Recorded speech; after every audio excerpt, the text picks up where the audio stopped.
বর্তমানে আমাদের দেশে সিজন পরিবর্তন হচ্ছে।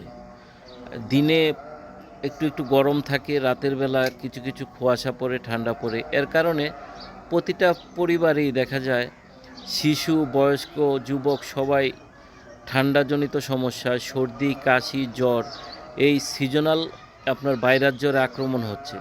এজন্য টেনশন করবেন না। দেখা যায় জ্বর ছেড়ে ছেড়ে আবার উঠে, জ্বর থাকে। তো এ নিয়ে অনেক পেরেশান হয়ে যান। এ নিয়ে পেরেশান হওয়ার কিছু নেই। জ্বরের জন্য নর্মালি চিকিৎসা করে যাবেন। আর যখন বাচ্চাদের মাথা ও শরীর বেশি গরম থাকবে তখন মাথা ধুয়ে দিবেন, পানিপট্টি দিতে পারেন। মানে বাচ্চাদেরকে একটু টেক কেয়ার করতে হবে যাতে কোনো অবস্থাতেই ওদের মাথা বেশি গরম হয়ে না যায়, শরীর বেশি গরম হয়ে না যায়, আবার ঠান্ডাও যাতে বেশি না লেগে যায়। একটু টেক কেয়ার করবেন। এর পাশাপাশি বাচ্চাদেরকে কিছু খাবার দিতে হবে, যেই খাবারগুলো বাচ্চাদের এই জ্বরের কারণে, বাচ্চাদের এই ভাইরাস জ্বরের কারণে খাবার রুচি নষ্ট হয়ে যায়। এর জন্য বাচ্চাদেরকে কিছু এক্সট্রা খাবার দিতে হবে। আপনারা এর জন্য এখন যে ভাইরাস জ্বর, কাশ, এই কাশির জন্য আপনারা ঘরোয়া কিছু চিকিৎসা পদ্ধতি আমি আজকে আপনাদেরকে শিখিয়ে দিচ্ছি। এই যে দেখেন তুলসী পাতা, এই তুলসী পাতাগুলো, লাল তুলসীগুলো যেখানে আছে, এই তুলসী পাতাগুলো আপনারা তুলসী পাতার নিয়ে বাচ্চাদেরকে তুলসী পাতাটা একটু রস করে বাচ্চাদেরকে খাইয়ে দিবেন।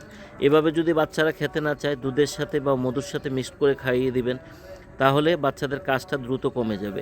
আরেকটা জিনিস আপনারা করবেন, এই যে দেখেন এই কমলা, এখন বাচ্চাদের রুচি নষ্ট হয়ে যাচ্ছে। এই রুচি ঠিক করার জন্য, বাচ্চাদের রুচি ঠিক করার জন্য, এই ভাইরাস জ্বরের পরে বাচ্চাদের রুচি একদম, খাবার রুচি নষ্ট হয়ে যায়।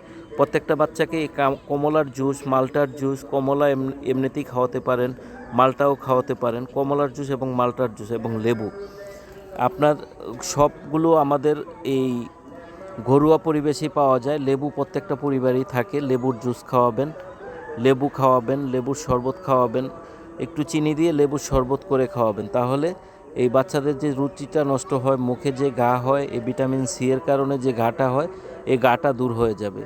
তো ঘরোয়াভাবে এই চিকিৎসাগুলো করুন, আর বেশি সমস্যা হলে ডাক্তারের পরামর্শ নিন।